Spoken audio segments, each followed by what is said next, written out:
Welcome to Real Estate Coaching Radio, starring award-winning real estate coaches and #1 international best-selling authors, Tim and Julie Harris. Real Estate Coaching Radio is the nation's #1 daily radio show for realtors who demand authentic, real-time coaching. Get ready for fluff-free, unfiltered, full-strength honesty about what's truly working to get you into action, helping others, and making money now in today's real estate market. Now to our hosts, Tim and Julie Harris. 3, 2, 1, and we're back. Julie, it is December the 18th. Listeners, welcome back to the podcast. Couple quick announcements. Thank you, first of all, for continuing to make this the #1 listened to daily podcast for real estate agents in the United States. I won't bore you with all the statistics, but now we're being listened to in 61 different countries from around the world, which is quite extraordinary. So for all of you around the world who are listening to Julie and I, most of you guys listen to us at least 2 days a week. I want to thank you for making this the #1 listened to daily podcast, and I want to wish you guys, and Julie and I want to, of course, and all of our staff and our families want to wish you guys a very, very happy holidays, Merry Christmas, Happy Hanukkah, Happy Kwanzaa. Though, you know, I just did actually listen to Ben Shapiro talk about the history of Hanukkah. Yeah? Have you ever heard? I haven't heard that yet. Yeah, that's not really a festive holiday. It's not like Christmas. Not at all. People think it's like even Steven with Christmas. It's not one of their major holidays. But I'm as far as for kids it is. But as far as it being of the lighting of the menorah and the historical significance, it goes back to like a really bloody war. It's not like Saint Nick and the whole thing. No, I mean, it's not completely. that jolly. Yeah, that's what I'm saying. So for all of our Jewish friends out there, Happy Hanukkah. Yes. All right, so Julie, we are going to continue talking about the Real Estate Treasure Map, their 2021 business plan. And then if you listeners have not downloaded your 2021 business plan, it is not too late. Please just text 2021 to 855-685-1045. Text 2021 to 855-685-1045. When you do, we'll text you back immediately a fill-in-the-blank business plan called the Real Estate Treasure Map. In addition to that, we are going, you know what I'm tempted to say? What? But wait, there's more. Oh, wait, there's more.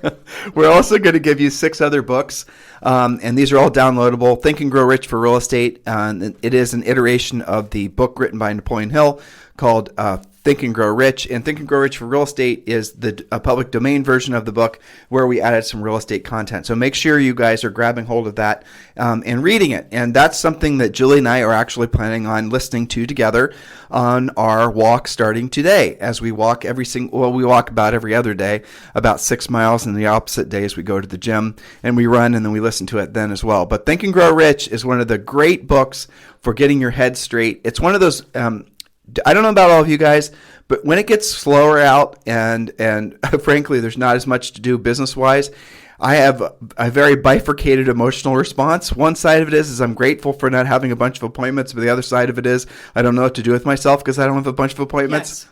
Would you agree? This. Would you agree? Yeah, absolutely.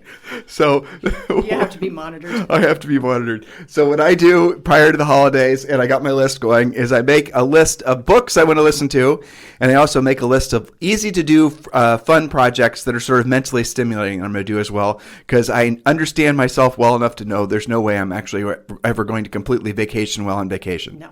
Just doesn't happen.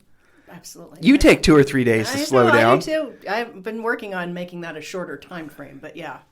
I think and it's really not fair using 2020 as an example, because I think we've all been on the weird hamster wheel since basically January. You've been in this constant state of waiting for the other shoe to drop, you know? I know. Like, oh, did you hear now? The aliens, I mean, it's all the things you and I were joking about, right? Yeah. By the way, Yes. we're going to get to our notes in a second, but it's Friday and we're feeling a little loopy and it's a week before Christmas.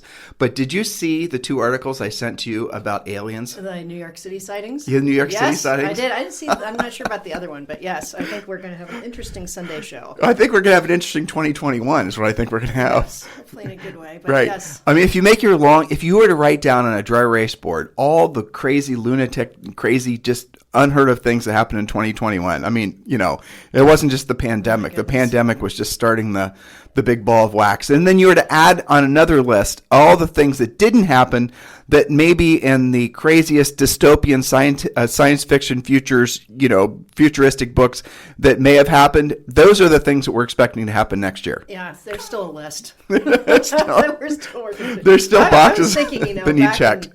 I was thinking how I felt back in January when we had our earthquakes here and how unsettled I I know. felt then. And had I known, like, that was just the beginning.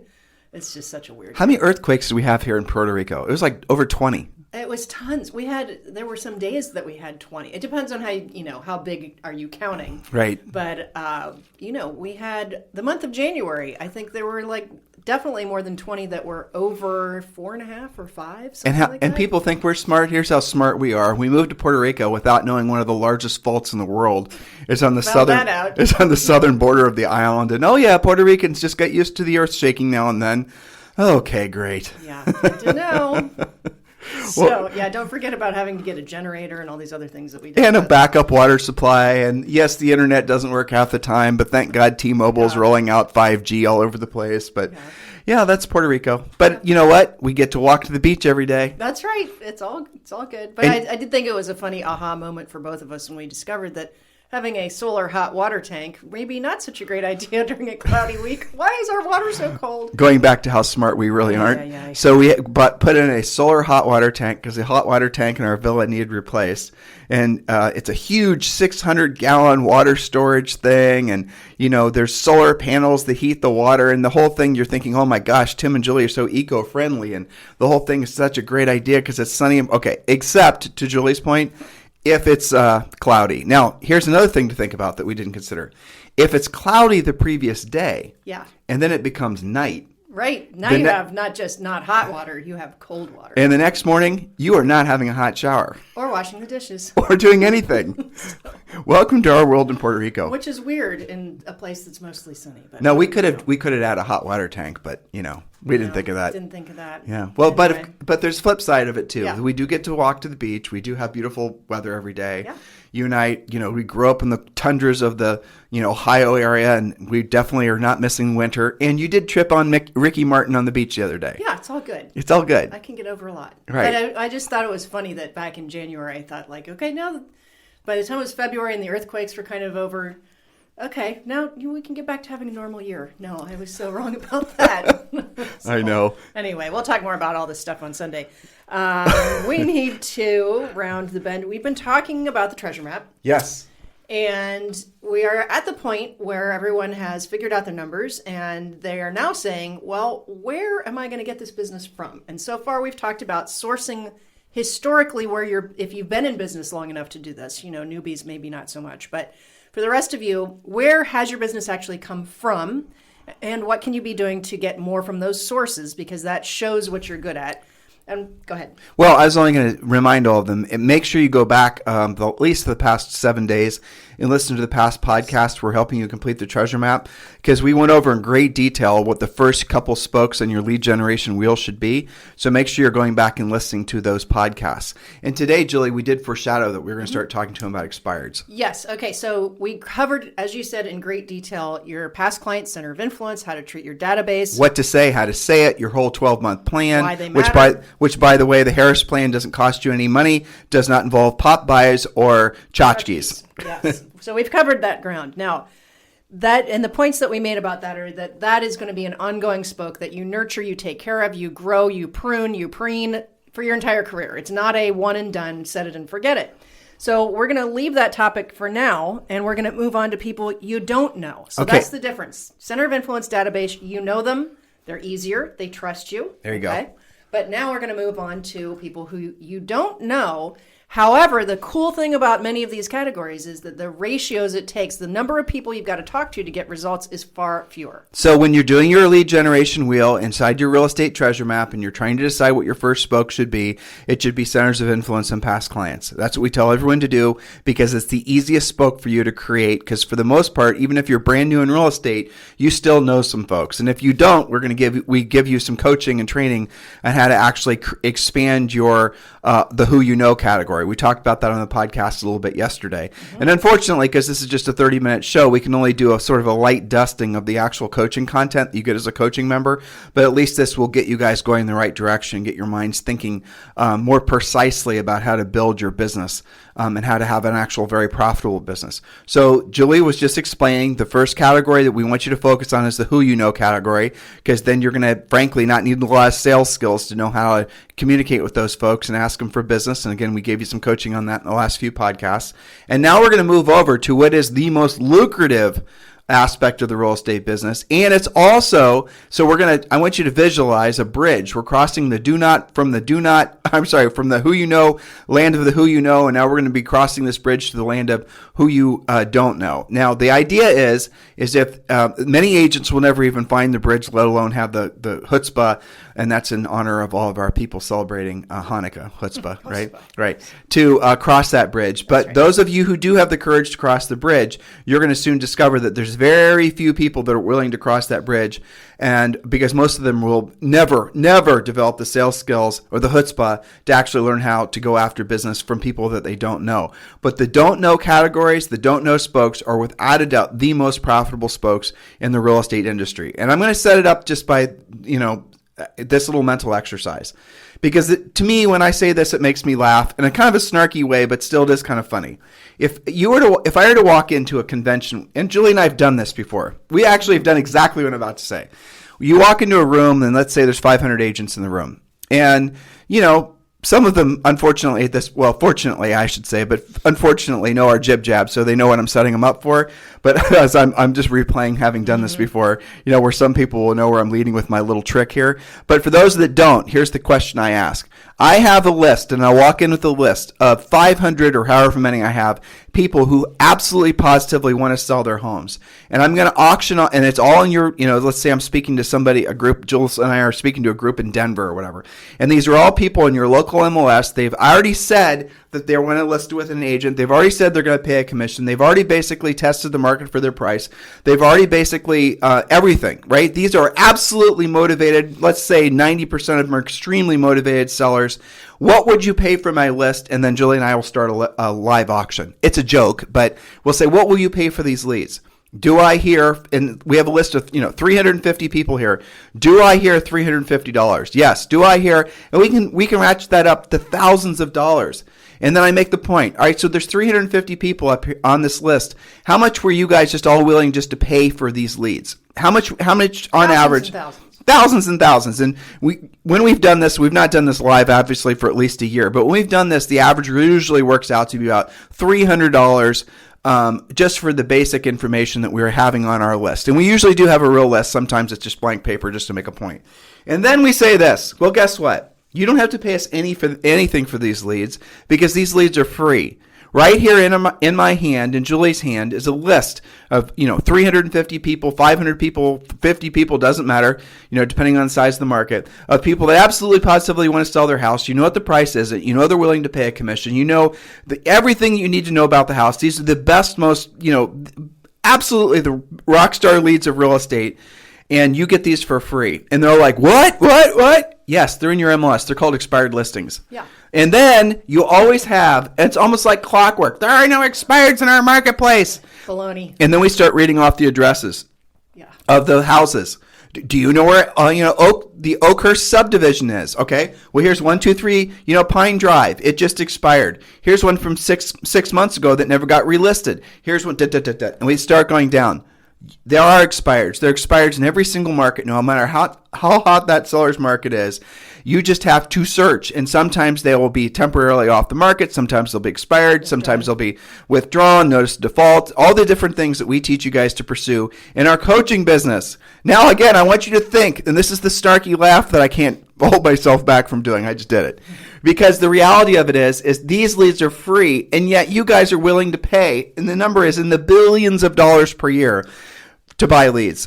I want you to just, for a second, I give myself a second to catch my breath. Well, not even that pre-qualified leads. Yeah, you don't even really know what you know about an expired, right? You guys spend billions of dollars of leads. Zillow started this train, right, in 2007. You guys spend billions of dollars for buyer leads, which are absolutely free. Not vetted. And yet, when how much would you pay for seller leads?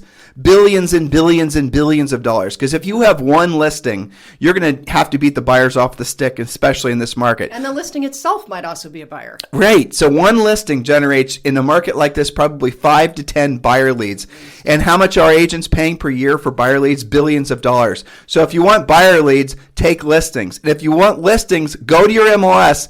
At the very least, add the next spoke on your wheel, which is expired. So I think we nailed the hell out of that one. Yes, but I have even a few more points. Okay? Uh-oh. Just Julie's, in case we have any non-believers. Julie's jazzed up. Okay, here's the thing. Because I get kind of frustrated. All right, Yep. that agents don't take this more seriously. So I'm going to do a little bit of expired math here for a second. Oh, there's a spider that Zoe put on your... Yeah, a little plastic spider Zoe put on my desk to try to scare me. There you go. She did this? Well, it might have been a group effort. Okay, so let's see.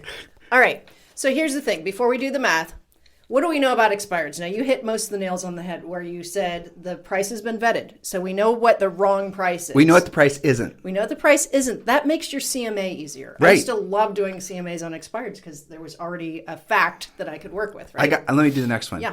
We know the sellers have been, so sometimes when you list a house originally with the seller, they are a little bit optimistic about pricing, especially in a market like this. So when it expires, they have, frankly, they have taken a lot of wind out of their sails, and they're more willing to price market correctly. Not always, but sometimes. But I'm going to preface this. In a hot seller's market, it's not always price. And I want you all to listen to what I'm saying because it's really important. In a hot seller's market, the price may have been fine. Matter of fact, get ready for it. It actually may have been underpriced, and it maybe didn't sell because it had a condition issue that's easily fixed, or other reasons that we're going to talk to you about in a second. But it could be it could be nothing to do with the price. So don't just assume a seller at an expireds. Did I say that right? And an expired expires. Right, because of price. It could be price, but especially in today's market, it might be a bunch of other things too. Right. When Julie and I sold real estate, it was easy. The easy button was price. But nowadays, it could be essentially a whole bunch of other things we're going to touch on maybe today. Okay, so here's what else I love about expireds.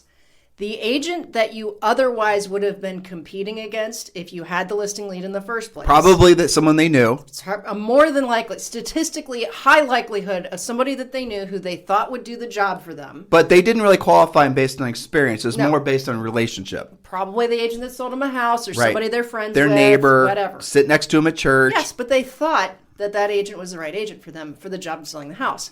Okay, now, had you been competing against that tight center of influence person, probably you wouldn't have gotten the listing. They've already tried. They've already failed. That means you don't have that problem to deal with anymore. The agent they thought would do the job has already failed. Now that's you a can't, good thing when you go to for an expired. You can beat an agent in a listing appointment that's a center of influence, past client type agent to that seller. You can, and we show you how to do that in our coaching program. It is not difficult to overcome the objection from the seller that my friend, my neighbor, my brother is a real estate agent. We tell you what to say and how to say it. And I would say 95% of the time, they really don't want to list with that center of influence and past client of theirs. And the answer is, one of the scripts we teach is, I'm so tempted to go into scripts, but I'm not going to. Well, but the point is for the sake of time. Yeah. But we teach you guys how to overcome when you're competing for listings, and you're let's say you you get called out, and let's say you have no connection with that seller. Maybe you come across the listing, you're going to go on the listing appointment, and you found out your competitor is someone who's an old friend of theirs. Well, they're only meeting with that old friend out of a sense of obligation, but they don't really want to list with the old friend. They're more concerned about getting the house sold for the most money. And here's the little psychology that's at play here. They are fearful of offending the old friend, the family member or whatnot. And if you show them that they actually wouldn't necessarily offend them by not giving them a listing, but in some cases you're actually going to do things to enhance the relationship, and this is all about scripting and know how to essentially overcome that objection, then you'll take the listing. So those of you who just back down when you're fearful that you're going to not take the listing because you're competing against somebody that the seller claims to have some sort of personal connection with, those are sometimes I would not say sometimes, they're always the easiest agents to beat. And here's another thing that happens. Those agents will often roll into that listing being assumptive and not being very professional. Hear that all the time. Right. And if you show up and you use our pre-listing pack, you overcome the objections. Here's, again, I'm trying to avoid not using scripts here just for the sake of brevity.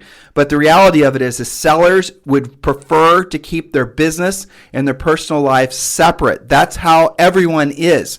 We were going to renew our business insurance, and one of the local insurance agents here in Puerto Rico, who we have our other insurance with, in order for us to renew our business insurance, I'd had to give him a bunch of financial information on our business, which frankly, I see the guy every day, and I don't necessarily want him knowing that much information about us because, I'm sure he's a very confidential type guy, but I don't want him necessarily having information that would be something he would pass along to other people. That type of thinking is what goes on in the minds of everybody. So if you just essentially stoke the flames of fear that seller already has, you're going to get them to realize that they really don't want to list with this person that they know from church. They'd rather just keep that person as a friend or a family member and not, divulge their financial dealings. And there's also psychology that the seller is going to be concerned about of what happens when something, and it always does, goes slightly astray on the real estate transaction. Are they going to be able to hold that friend or family member really accountable? They're not. And that's the other thing you have to basically affirm or essentially confirm in their fears.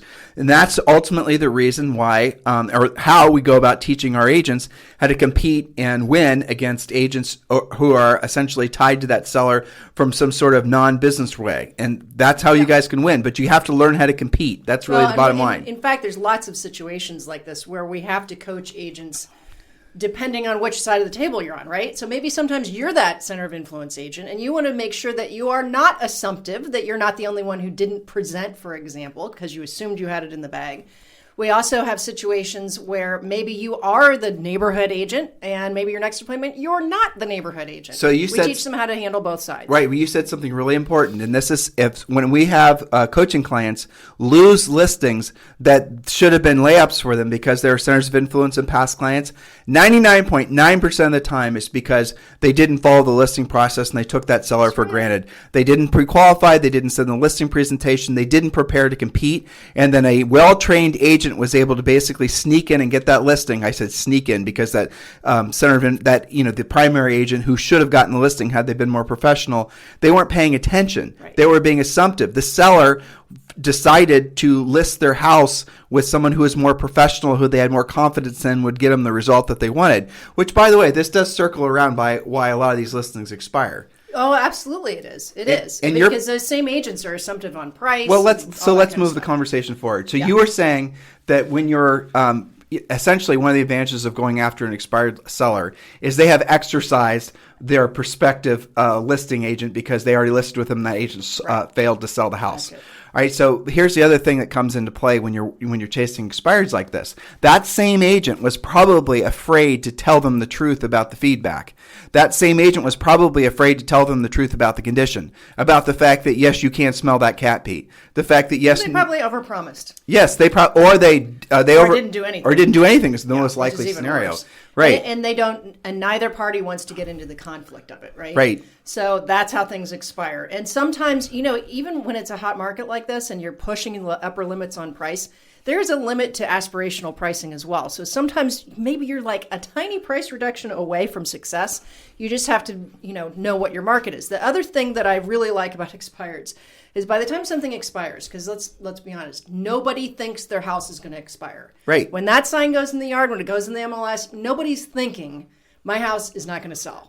Julie, have you considered the fact that there's a good bit of sellers out there? I bet you 50% of sellers have only owned real estate during what effectively has been a real estate boom. For sure. So they have no idea what it's actually ever to even sell a personal home in a buyer's market. That's right. So they have a sense of entitlement to always being in a seller's market and appreciation. That's right. Until it expires. Right. And they're surprised and they're shocked, almost depressed about it. Okay.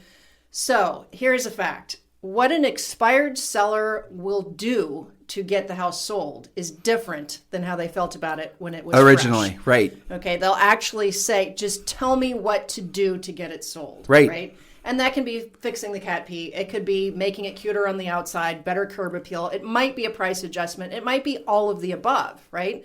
It could be that nobody's explained to them that having elaborate showing instructions chases buyers away, and you need to actually allow people to see the house. So I'm going to explain to you guys some more psychology behind why it's not always priced in an expired listing. So when a listing hits the MLS, I want you to just think about how the system works. Everybody's geeked up about it, right? It's like basically in a listing, and this is an old ancient script, but it's awesome. The analogy anyway, it's like expiring milk, right? It doesn't get better with age. Yep. And what happens with real estate, the psychology is, oh my gosh, did you see that new listing? Did you see the sign? Well, that's going to sell right away. That's going to be an amazing sign, or amazing listing, blah, blah, blah, blah, blah, blah. Okay, then a couple weeks passes, the sign still stays the same. It isn't, maybe it's sold, maybe it isn't, maybe the agent changed the status on the sign, maybe they didn't. You're not going to take the time to actually call. This is how the market perceives real estate listings, how you do, if you think about it. Okay, then maybe a month passes and you're going like, maybe it closed and the listing agent just hasn't taken the sign down yet.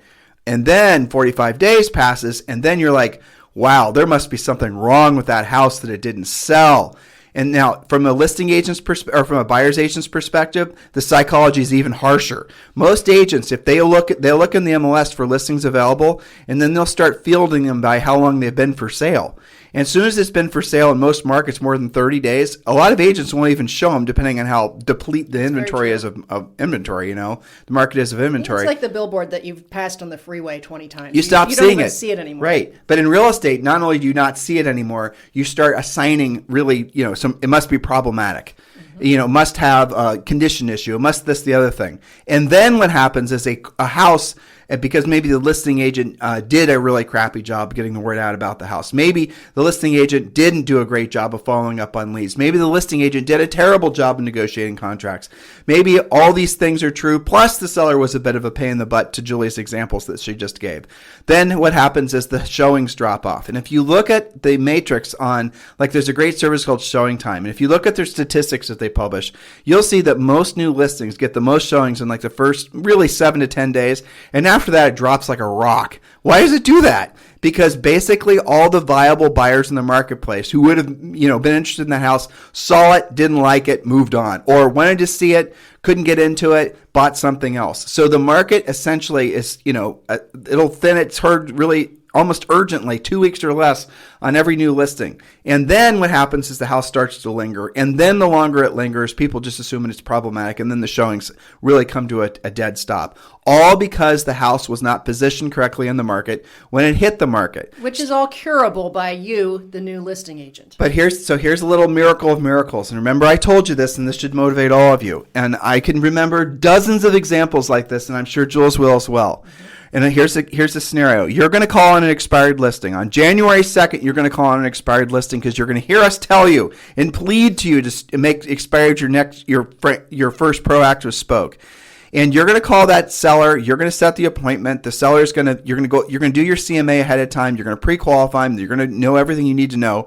And then you're going to be doing your CMA and you're going to go not only is this house not overpriced, but it's priced maybe a little under the market, because all the while that house was for sale, lingering on the market appreciated by 1 or 2%, right? And you're like, when you go on the listing appointment, you're going to be able to tell the seller that it wasn't the price.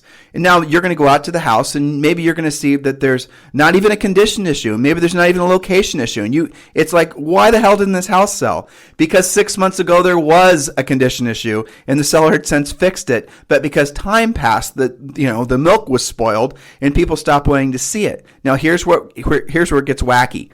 You're going to list the house.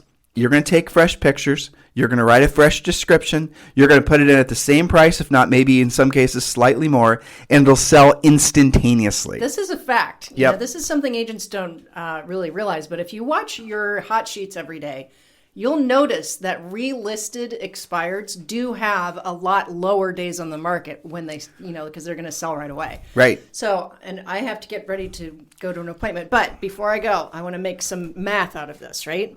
So let's just say that your average sale price is $400,000. Okay, so that's about a $12,000 commission.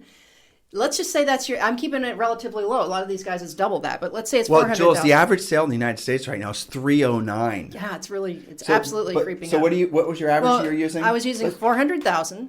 So let's you want to use 3? We can use I'll 3. use 300, and let's do it without any fees and whatnot. So Okay, so it's $9,000 times 12 months. So it's not. So if you list it at 6%, it's 2.5. All right, okay, then it's $7,500. But guys, get the point here. So it's $9,000 per expired on average in most of the country. Go ahead. Okay, so let's say that I am just learning. My scripts aren't perfect. I'm dabbling. I only make myself do it. Now, basically, kind of a low bar here. And I only am able to list and sell 1 expired per month. Yeah. Take that times 12. 9,000 times 12. 72,000, right? No. Or what? 108. 108,000, sorry. So if you kind of suck at it, okay, and you're at 108,000 because like Julie like does in math. basic math. That's Yes, because I had wow. 400 in my head while I was figuring it out. Yeah, I know. Okay, so let's say you kind of aren't great at it. And maybe you have to talk to 10 of them to get anything to happen. But and that's you a get really 1 per great month. point. That's 1 expired per month. 1 per month. Yeah. No buyers. No buyers. No branding. No branding. No And website. Let's say that you're adding this onto your existing decent business, right? Maybe that's your Or only maybe business. that's your entire business. Right. Okay, so here's my point as I get ready to go. Okay? Yes.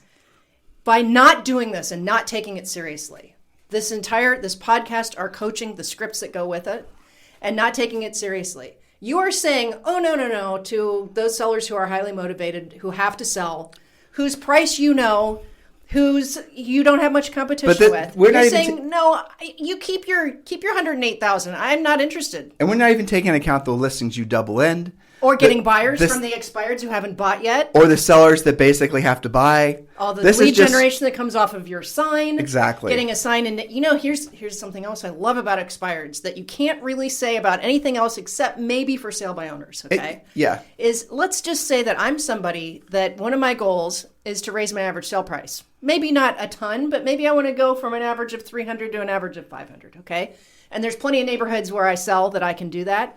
I can actually cherry pick expireds in the neighborhoods that I know sell well traditionally and raise my average commission, raise my average sale price, and break into neighborhoods that I desire to sell. Now, you can't do that even with your past clients and center of influence because you can't tell me who's going to list next. We didn't do that when we sold real estate, and I wouldn't coach someone to do that. I would coach someone to list every single expired they could list, of course. and the averages will play to their favor. But my point is, if you're going to be somebody that just adds on expireds and right. you want to do some of that, maybe you just moved across town and you don't have a footprint in that area yet. To your point, can go hunting. and I know you got to run. When you and I were moving from central Columbus and we were moving out to New Albany, that's one of the things we did. And we were trying. Right, we hunted the expireds in New Albany. That's my point. And that's how we got our beachhead in that marketplace. And I remember Julie and I listed or really pre-listed a whole bunch of listings. By the way, this time of year that were all expired. That's awesome. And as soon as the spring market rolled out, we just hammered the market with new listings. Yeah. And I remember the old guard realtors were like, "Who the hell is this Tim and Julie? What happened?" I know, and the cool thing is, once you do that, so let's say that you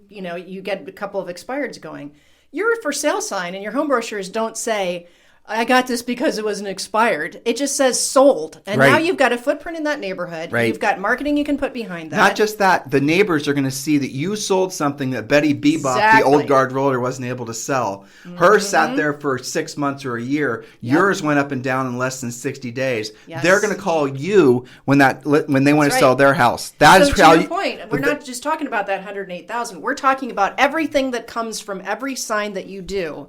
It's that times an astronomical amount. Do you need branding to do what we just said? Nope. Do you need a team to do what we just said? Absolutely not. Do you need fancy websites and fancy funnels to do what we just said? Do you need a fancy logo to do what we just said? They don't care. They just want you to sell the house. Do you need a bunch of Instagram or TikTok videos?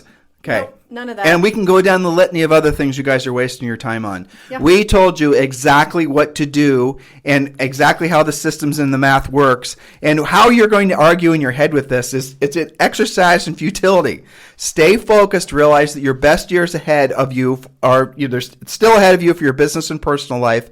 2021 is going to be the start of one of the best bull markets in the real estate industry ever since when humans came out of living in caves.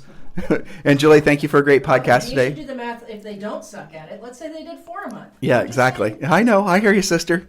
She's not really my sister, by the way. I just call her sister. In any event, we're getting a little wacky. It's a week before Christmas. We need a little break. So do all of you. But do please get your real estate treasure map done. Text 2021 to 855-685-1045. 855-685-1045. and text 2021 to 855-685-1045. And remember, the first week in January for all markets is going to be one of the best times of the year to be going after expireds. A lot of you guys could be setting yourselves up for the entire year just off, let's say, realistically, your first 30 days worth of effort in January. I've had many coaching clients who did that every year. I remember there was two examples, and I'll leave you guys with this. One was a young guy in Manhattan, and the other guy was, he was like in his 60s, and he lived in Hawaii. And neither one of them wanted to work the whole year. They just got burned out in real estate about June. They weren't in it for the hustle. They were just in it basically because they enjoyed it, but they also wanted to make money. So, and these guys were always running out of steam mid-year. And so what I told them was this: if you can earn the amount of money that you need for your entire year, and you can do it by, say, June 1st, then you could take the rest of the year off. And, I didn't know if they would do it, to be honest with you, but they both did it. And the really fun part is the younger guy, the guy who was in Manhattan in particular, he then traveled the world. So he didn't have a big lavish lifestyle in Manhattan, even though he sold and leased expensive properties. So he was able to basically cover his personal overhead in Manhattan and still just travel the globe. And he was sending me pictures the whole time. It was fantastic. And the other guy, whose name was Howard, he basically had these beautiful dogs. I think they were Dobermans, if I remember correctly. He lived in Hawaii. He had these big, gorgeous Dobermans. And he would show those dogs all over the world. So that was what he wanted out of his life. I mean, if you guys really were to focus in on doing the things that are going to get you the results the quickest, and stop sort of doing the time wasting activities that really don't get you to the result that you ultimately want, if you were just to focus in all your best energies every single day on the things that are going to put you in a position to help the most people the quickest, your life changes. And by the way, you're going to feel much more in control of your life, because every single day you're going to wake up knowing exactly what to do, exactly what to say, exactly how to say it, and you're going to, over time, essentially get it to the point where you're going to know for every, say, 10 conversations you have, you're going to set one pre-qualified listing appointment. 7, you're going to set one pre-qualified listing appointment. Remember, we were teaching you the last couple days about the difference between, essentially spokes that are the ones that are the people that know you. The who you knows are the first place you start out with. And then after that, you have to go with the who you don't knows. And the who you don't knows are more profitable than the who you knows. And the reason ultimately they're more profitable is because they're more plentiful. So if I were to walk into that same conference with a list of all your centers of influence and past clients, and I can say, and this is how it actually works, I have no idea who on this list wants to buy or sell real estate. It's just really a list of names that maybe you know. Some of them you know well, some of you don't really know that well. But I have no clue as to when they want to buy or sell real estate. What's this list worth? Exactly about nothing, because it is worth exactly about nothing. Now, if I walk in again with the expired list, and I say, what are you willing to pay for this? These are actual bona fide sellers that want to sell, who are urgent to sell. 90% of them are urgent to sell. Not all of them, but most of them are urgent to sell. What would you pay for that list? You guys see the fallacy in a lot of the things that the passive stuff you're doing. So you got to really drill down and have a heart-to-heart with yourself. Why is it that you're so attracted to the passive stuff? Because it does not, I'll answer my question for you, right? Because it does not require any skill. Because it requires, in your minds at least, there's no pain involved. There's no rejection involved. But here's the irony of this, and I want you guys to stay with this because it's a little bit of a mental Rubik's Cube that I'm about to pose to you, okay? So please remember what I'm telling you, because it's really important. Whatever you're resisting the most is where your growth needs to be. And when you are trying to do passive stuff because you're fearful of being rejected, which is ultimately the core root emotion that causes people to never really master being proactive lead generators, fearful of rejection. So here's the ironic thing. Because you're fearful of rejection, you actually are creating rejection and thus failure. So you're fearful of rejection because rejection in your mind will lead to failure, and you don't know if you could emotionally handle that, right? So what you do is you do the passive things because everyone tells you, hey, Bob, listen, you never have to worry about the stuff that Tim and Julie are telling you. It requires skill, and you're going to have to learn how to do it, and you're going to hear people saying no occasionally to you, and So why don't you instead create these 17 funnels, and you can have all these buyer leads come to you, and you can, nurture them and put them along for. You're going to go like, oh, well, that feels good. I don't have to ever put myself in harm's way that way. I never have to learn something I don't want to learn. I never have to do what I don't want to do, and I don't want to do it at the highest level. Emotionally, does this sound familiar, listeners? I know it does.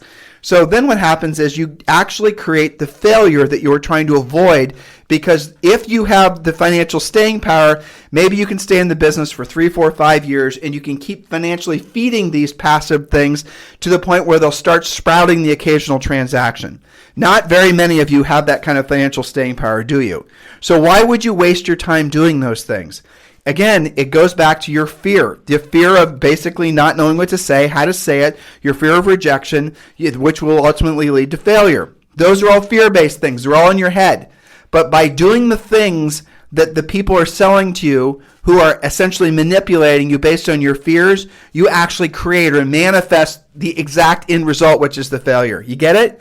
If you do that, and those things cost you money along the way. So you're paying slowly, you're paying monthly to slowly fail, basically. Now, when you do what we're prescribing for all of you, it does require work, it does require effort, it does require that you get better at something every day, but the results are duplicatable and predictable. And the actual efforts, the work that we're asking you to do, it doesn't cost you anything. It costs you your time. That's what it does cost you. It costs you your time. But it doesn't cost you anything that's going to involve a credit card. You're not going to have to buy leads and branding and all this other stuff that really doesn't lead to business. Real estate is not like a normal business, because in a normal business, you have to create a product and then you have to create customers for your product. In real estate, you don't have to create a product. The listings are already there for you to take, and you don't have to create customers for your product, especially in a market like this, because there's always already people there that want to buy. So a lot of these business things that are being taught aren't necessary, because the heavy lifting aspects of a normal business are already done. Like, think of what Julie and I's coaching business, right? Over the years, over the past 2 decades, we had to create a proprietary system with proprietary copywritten scripts, with proprietary copywritten everything. All of our content that we have in our coaching program, we created over the past decades. And all the stuff that so we had to create this product. Then we had to basically create a system, over essentially decades, where it took us to the point where we have the reputation we do, where people choose to trust us to do business. Doing what we did is actually much harder than doing what we're asking both of you guys to do. We're asking all of you to do. How do I know? Because Julie and I have done both. We sold real estate at a high level for almost a decade, selling between 100 and 200 homes a year. And doing that business, cumulatively, the effort involved was easier than doing what we've done over the past few decades, right? In the coaching business. And the real estate and the coaching business did overlap. So the moral of the story here is you guys are in the right place at the right time.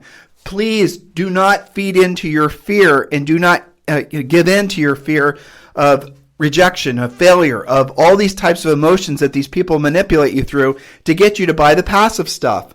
Look, the passive stuff is great. It's fun. It's exciting. It's like an art project, right? But it's optional, and it should not even be considered until you learn how to build your principal spokes, which will give you consistent business. This is what we're asking you to consider in 2021. We're asking you to seriously start looking at your business for what it is. It's a business. It's an opportunity for you to create legacy wealth for you and your family. It's an opportunity for you to help, over time, thousands of people. That's how you have to think. In order for you to earn the right to be successful at that level, you have to essentially have a skill set that other people are willing to pay for. That's called, again, a skill set. That's called something that is going to be very marketable, and that gives you financial freedom. That gives you libertas. So conceptually, I know we're on the same page with thousands of you, because this continues to be the #1 listened to daily podcast. In the meantime, make sure you guys are purchasing our book, Harris Rules. It's on Amazon. It's on Barnes & Noble. It's at bookstores if you happen to cross one. We saw it in bookstores at the airports when we were recently traveling. So do consider picking up Harris Rules. It's a great book. It's also available on Audible. And again, thank you for continuing to make this the #1 listened to daily podcast for real estate agents in at least the United States. We have global ambitions and aspirations. We'll see if we can pull that off. But in the meantime, guys, Merry Christmas, Happy Holidays. And we'll talk with you on the show on Sunday. And as Julie has foreshadowed, we have a lot of fun things to share with you guys on Sunday. And then next week, we're probably going to do 2 or 3 shows, and then we're going to wrap it up probably for a week and take a week off ourselves. Guys, if you feel the need to thank us for our podcast, as a lot of you do, and I always appreciate the texts, and I always appreciate the emails, and so does Julie, but please do consider giving us a 5-star review on iTunes and give us a nice little comment too. It makes a difference. And if you're a book purchaser, as literally tens of thousands of you have, please contribute to the over 400 5-star reviews we have on the book on Amazon. That's the way you can thank us. So if you were looking for a way to show gratitude towards, the fact that we've aligned ourselves with you for your goals for your real estate business and your personal life, I ask you to consider doing one of those two things. In the meantime, you guys have a fantastic day, and we'll talk with you on the show tomorrow. This program has been a presentation by Tim and Julie Harris, Real Estate Coaching. For more information on our real estate coaching and training programs, visit our website at timandjulieharris.com. Remember to tune in weekdays at noon for upcoming shows. And until next time, thank you for listening to Real Estate Coaching Radio with Tim and Julie Harris. This podcast is a part of the C-Suite Radio Network. For more top business podcasts, visit c-suiteradio.com.